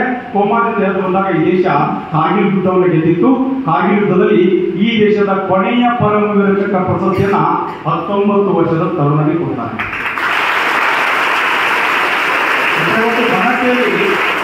ಬನಟ್ಟಿಯಲ್ಲಿ ಯೋಗೇಂದ್ರ ಸಿಂಗ್ ಯಾದವ್ ನಿಂತ್ಕೊಂಡು ಮಾತನಾಡ್ತಿರ್ಬೇಕಾದ್ರೆ ಹೇಳ್ತಿದ್ರು, ನಾನು ಸೈನ್ಯಕ್ಕೆ ಹೋಗ್ತಿರ್ಬೇಕಾದ್ರೆ ನನ್ನ ತಾಯಿ 5 ರೂಪಾಯಿಗಳನ್ನು ಕೊಟ್ಟಿದ್ದು ಜೋಪಾನ ಆಗಿಟ್ಕೋ ಅಂತ ಹೇಳಿ. 5 ಕಾಯಿನ್ಗಳನ್ನು ಕೊಟ್ಟಿದ್ದು. 5 ಕಾಯಿನ್ಗಳನ್ನ ಜೋಪಾನವಾಗಿ ನನ್ನ ಪಾಕೆಟ್ ಅಲ್ಲಿ ಯಾವಾಗಲೂ ನನ್ನ ತಾಯಿಯ ಸನ್ನಿಧಿಗಾಗಿ 5 ಕಾಯಿನ್ಗಳನ್ನ ನನ್ನ ಪಾಕೆಟ್ ಅಲ್ಲಿ ಇಟ್ಕೊಳ್ತಿದ್ದೆ. ನನ್ನ ತಾಯಿಯ ಋಣ ನನ್ನ ಜೊತೆಗಿತ್ತು, ಭಾರತ ಮಾತೆಯ ಋಣ ನನ್ನ ಪಾಕಿಸ್ತಾನ ಸೈನಿಕರ ಒಂದೇ ಒಂದು ಗುಂಡು ನನ್ನ ಇದೇನು ಹೋಗಿರಲಿಲ್ಲ. ಆ ಕಾರಣಕ್ಕಾಗಿ ಇವತ್ತು ವಿಶಾಲವಾದ ಜನಸಾಗರದ ಮಧ್ಯೆ ಬನಟ್ಟಿಯಲ್ಲಿ ನಿಂತ್ಕೊಂಡು ಮಾತನಾಡ್ತಿದ್ದೀನಿ ಅಂತೇಳಿ ಯೋಗೇಂದ್ರ ಸಿಂಗ್ ಯಾದವ್ ಹೇಳ್ತಾರೆ. ಇದರ ಕಲ್ಪನೆ ಮಾಡ್ಕೊಳ್ಳಿ, ಇವತ್ತಿನ 19 ವರ್ಷದ ತರುಣ ತರುಣಿಯರು ನಮ್ಮಪ್ಪ ನನಗೆ ಬೇಕಾಗಿದ್ದು ಪ್ಯಾಂಟ್ ಕೊಡಿಸಲಿಲ್ಲ, ಟಿ ಶರ್ಟ್ ಕೊಡಿಸಲಿಲ್ಲ, ಜುಮ್ಕಿ ಕೊಡಿಸಲಿಲ್ಲ, ಕಾಲರ್ ಚೈನ್ ಕೊಡಿಸಲಿಲ್ಲ ಅಂತೇಳಿ ಆತ್ಮಹತ್ಯೆ ಮಾಡ್ಕೊಳ್ಳುವಂತ ಎಷ್ಟೋ ಶೆಂಟರ್ನ ನೋಡ್ತೀವಿ. ಸ್ವಾಮಿ ವಿವೇಕಾನಂದ ಒಂದು ಕಡೆ ಹೇಳ್ತಾರೆ, ಆತ್ಮಹತ್ಯೆ ಮಾಡ್ಕೊಳ್ಳೋ ಎಲ್ಲರೂ ಶೆಂಟ್ರೆ, ಅವ್ರು ಯಾರು ಪೌರಿಸಿದವರಲ್ಲ, ವಿವೇಕಾನಂದ ಹೇಳಿದಂತ ಮಾತು. ಇದರ ಜೀವನದಲ್ಲಿ ಅಂತ ಕುಕೃತ್ಯಕ್ಕೆ ನಾವ್ಯಾರು ಕೈ ಹಾಕೋಬೇಡ. ಯಾಕಂದ್ರೆ ನಮ್ಗೆ ಅದ್ಭುತವಾದಂತ ಬದುಕನ್ನು ಕೊಟ್ಟಿದ್ದಾರೆ ತಂದೆ ತಾಯಿಗಳು, ಒಂದು ಅದ್ಭುತವಾದಂತ ಬದುಕು ಕೊಟ್ಟಿದ್ದಾರೆ. ಯಾವುದೋ ಕಾರಣಕ್ಕಾಗಿ ಮೊನ್ನೆ ಹಾವೇರಿ ಹುಡುಗ ಡಿಪ್ಲೊಮಾ ಫೈನಲ್ ಇದೆ ಅಂತ ಹುಡುಗ, ಅಪ್ಪ ಬೈಕ್ ಕೊಡ್ತಿಲ್ಲ ಒಂದೇ ಒಂದು ಕಾರಣಕ್ಕಾಗಿ, ಅಪ್ಪ ಬೈಕ್ ಕೊಡ್ತಿಲ್ಲ ಒಂದೇ ಒಂದು ಕಾರಣಕ್ಕಾಗಿ ಆತ್ಮಹತ್ಯೆ ಮಾಡ್ಕೊಂಡ. ಮಗಳ ಸಾವಿನಲ್ಲಿ ತಾಯಿ ರೈಲಿಗೆ ತನ್ನ ತಲೆ ಕೊಟ್ಟು ತಾನು ಸತ್ತೋಗ್ಬಿಟ್ಟು. ದೇಶ ಕಟ್ಟಬೇಕಾದಂತ ಇವತ್ತಿನ ತರುಣ ತಂದೆಯರು ಎಲ್ಲೋ ಒಂದು ಕಡೆ ಡಿಫ್ರೆನ್ಸ್ಗಳಾಗಿ ತಮ್ಮನ್ನು ತಾವು ಕೊಲಾಪ್ಸ್ ಮಾಡ್ಕೊತಿದ್ದಾರೆ. ಮಿತ್ರ 2017-18ರ ಅಂಕಿ ಸಂಖ್ಯೆ ಹಿಡ್ಕೊಂಡು 2023-24ರ ಅಂಕಿ ಸಂಖ್ಯೆವರೆಗೆ ಯಾರು ನಾನು CA ಮಾಡ್ತೀನಿ ಅಂತ ಹೊರಟಿದ್ರು, ಯಾರು ನಾನು IIT ಮಾಡ್ತೀನಿ ಅಂತ ಹೊರಟಿದ್ರು, ಯಾರು ನಾನು JEE ಮಾಡ್ತೀನಿ ಅಂತ ಹೊರಟಿದ್ರು, ಯಾರು ನಾನು IPS ಮಾಡಬೇಕು ಅಂತ ಹೊರಟಿದ್ರು, ಯಾರು ನಾನು IAS ಮಾಡಬೇಕು ಅಂತ ಹೊರಟಿದ್ರು, UPSC ಎಕ್ಸಾಮ್ ಪ್ರಿಪೇರ್ ಆಗ್ತಕ್ಕಂಥವ್ರು, KPSC ಎಕ್ಸಾಮ್ ಪ್ರಿಪೇರ್ ಆಗ್ತಕ್ಕಂಥವ್ರು, ಬೇರೆ ಬೇರೆ ಎಕ್ಸಾಮ್ಗಳಿಗೆ ಪ್ರಿಪೇರ್ ಆಗ್ತಕ್ಕಂಥ 2017-18 ಹಿಡ್ಕೊಂಡು 2023-24ರವರೆಗೆ ಆತ್ಮಹತ್ಯೆ ಮಾಡ್ಕೊಂಡಂತ ತರುಣರ ಸಂಖ್ಯೆ ಬಿಳಿ ಮಾಡ್ತಿರೋ ಗೊತ್ತಿಲ್ಲ, 87,484. ಒಂದು ದಿನಕ್ಕೆ 37 ತರುಣರು. ದೇಶವನ್ನು ಕಟ್ಟಬೇಕಾದಂತ ತರುಣರು ಎಲ್ಲೋ ಒಂದು ಕಡೆ ಡಿಫ್ರೆನ್ಸ್ಗೊಳಗಾಗ್ತಿದ್ದಾರೆ. ಆ ಬದುಕು ನಮ್ದು ಆಗಬಾರ್ದು. ನಮ್ಮ ಬದುಕು ಸಮರ್ಪಿತ ಬದುಕು ಆಗಬೇಕು. ನಮ್ಮ ಬದುಕು ಯಾವತ್ತೂ ತಾಯಿ ಭಾರತಿಗೆ ಅರ್ಪಿತ ಬದುಕು ಆಗಬೇಕು. ಆ ನಿಟ್ಟಿನಲ್ಲಿ ನಾವೆಲ್ಲರೂ ಸೇರಿ ದೇಶಕ್ಕೆ ನಮ್ಮದೇ ಆದಂತ ಕೊಡುಗೆಯನ್ನು ಕೊಡಲಿಕ್ಕೆ ನಾವೆಲ್ಲರೂ ಕಂಕಣಬದ್ಧ ಆಗೋಣ ಅಂತಕ್ಕಂಥ ಮಾತುಗಳನ್ನ ಈ ಸಂದರ್ಭದಲ್ಲಿ ಹೇಳ್ತಾ, ಕಾರ್ಗಿಲ್ ಯುದ್ಧದ ಸಂದರ್ಭದಲ್ಲಿ ಪ್ರತಿಯೊಬ್ಬ ಸೈನಿಕನ ಕಥೆಗಳು ಕೇಳ್ತಾ ಹೋಗ್ಬಿಟ್ರೆ ನಮ್ಮ ಕಣ್ಣಲ್ಲಿ ಗೋಚರಿಸಿದ ಧಾರಾಕಾರವಾಗಿ ಬರುತ್ತೆ. ಇದ್ರೆ ಆ ಸೈನಿಕರ ಗುಣಗಾನ ಕೇಳ್ತಾ ಭವಿಷ್ಯದ ಸೈನಿಕರು ನಾವು ಆಗಬೇಕಾಗಿದೆ. ಆ ನಿಟ್ಟಿನಲ್ಲಿ ಆ ಸಂಕಲ್ಪನೆ ಇವತ್ತು ಇಲ್ಲಿಂದ ಮಾಡ್ಕೊಂಡೇ ಹೋಗೋಣ. ನಾವು ಭವಿಷ್ಯದ ಸೈನಿಕರಾಗ್ತೀವಿ, ದೇಶ ಕಟ್ತೀವಿ, ಸಶಕ್ತ ಭಾರತ ಮಾಡ್ತೀವಿ, ಸದೃಢ ಭಾರತ ಮಾಡ್ತೀವಿ, ಸಮರ್ಥ ಭಾರತದಲ್ಲಿ ನನ್ನ ಪಾಲು ಕೂಡ ಇರುತ್ತೆ ಅಂತಕ್ಕಂಥ ಚಿಂತನೆಗೆ ನಾವೆಲ್ಲರೂ ಸೇರಿ ಹೋಗೋಣ. ಎಲ್ಲರ ಜೊತೆಗೆ ನಿಮ್ಮ ಕಾಲೇಜಿಗೆ ಫೀ ಕಟ್ಟಿದಂಥ ತಂದೆ ತಾಯಿಗಳು, ನಿಮಗೆ ಬೇಕಾದಂಥ ಬಟ್ಟೆ ಬರೆ ಕೊಡಿಸಿದಂಥ ನನ್ನ ತಂದೆ ತಾಯಿಗಳು, 3 ತಾಸಿನ ಹೀರೋಯಿನ್ಗಳು ನನಗೆ ಯಾವತ್ತೂ ಹೀರೋಯಿನ್ ಆಗ್ಲಿಕ್ಕೆ ಸಾಧ್ಯ ಇಲ್ಲ. ನನ್ನ ಕಾಲೇಜಿನ ಫೀ ಕಟ್ಟಿದವರು, ನನಗೆ ಬೇಕಾದಂಥ ಸೂಟ್ಗಳನ್ನು ಕೊಟ್ಟಂತವರು, ನನ್ನ ಕಾಲೇಜ್ ಫೀ ಕಟ್ಟಿದಂತ ನನ್ನ ತಂದೆ ತಾಯಿಗಳು ನನ್ನ ಜೀವನಕ್ಕೆ ಹೀರೋಯಿನ್ಗಳು ತಿಳ್ಕೊಂಡು ನಮ್ಮ ಬದುಕನ್ನ ಕಟ್ಕೋಬೇಕಾಗಿದೆ. ಆ ನಿಟ್ಟಿನಲ್ಲಿ ನಾವೆಲ್ಲರೂ ಸೇರಿ ಪ್ರಯತ್ನ ಮಾಡೋಣ ಅಂತ ಹೇಳ್ತಾ, ಇದ್ರೆ ಈ ಒಂದು ದೇಶಭಕ್ತಿ ಹಾಡನ್ನು ಹಾಡ್ತಾರೆ. ಆ ದೇಶಭಕ್ತಿಯ ಹಾಡಿನ ನಂತರ 20-25 ನಿಮಿಷ ಆಪರೇಷನ್ ಸಿಂಧೂರ್ ಕುರಿತು ಏನೇನು ನಡೆದಿತ್ತು 80 ಗಂಟೆಗಳಲ್ಲಿ, ನಿರಂತರವಾಗಿ 80 ಗಂಟೆಗಳಲ್ಲಿ ಏನೇನು ನಡೆದಿತ್ತು ಅನ್ನೋದನ್ನ ನಾವೆಲ್ಲರೂ ಸೇರಿ ಚಿಂತನೆ ಮಾಡೋಣ. ನಮ್ಮ ಸೈನಿಕರಿಗೆ ಮತ್ತಷ್ಟು ಬಲ ಕೊಡಲಿಕ್ಕೆ, ನಮ್ಮ ಸೈನಿಕರ ಜೊತೆಗೆ ಮಾನಸಿಕವಾಗಿ ಮತ್ತು ದೈಹಿಕವಾಗಿ ನಾವೆಲ್ಲರೂ ನಿಂತ್ಕೊಂಡು ಸೈನಿಕರಿಗೆ ಬೆನ್ನಿಗಿರುವಂತ ಕೆಲಸ ಕಾರ್ಯದಲ್ಲಿ ನಾವೆಲ್ಲರೂ ಭಾಗಿಯಾಗೋಣ ಅಂತ ಹೇಳ್ತಾ, ಈ ಒಂದು ಅಪರೂಪವಾದಂತಹ ರಾಷ್ಟ್ರಭಕ್ತಿ ಗೀತೆಯನ್ನ ಹಾಡ್ತಾರೆ. ಆ ರಾಷ್ಟ್ರಭಕ್ತಿ ಗೀತೆ ಮುಗಿದ ನಂತರ ಆಪರೇಷನ್ ಸಿಂಧೂರ್ ಕುರಿತು ಮಾತನಾಡಿ ಒಂದು ಸಾರಿ ನಾವೆಲ್ಲರೂ ಉಚ್ಚ ಕಂಠದಿಂದ ಅವಾಗ ಕೊನೆಗೆ ತಾಯಿ ಭಾರತಿಗೆ ಜಯಕಾರ ಮಾಡೋಣ. ಧನ್ಯವಾದ.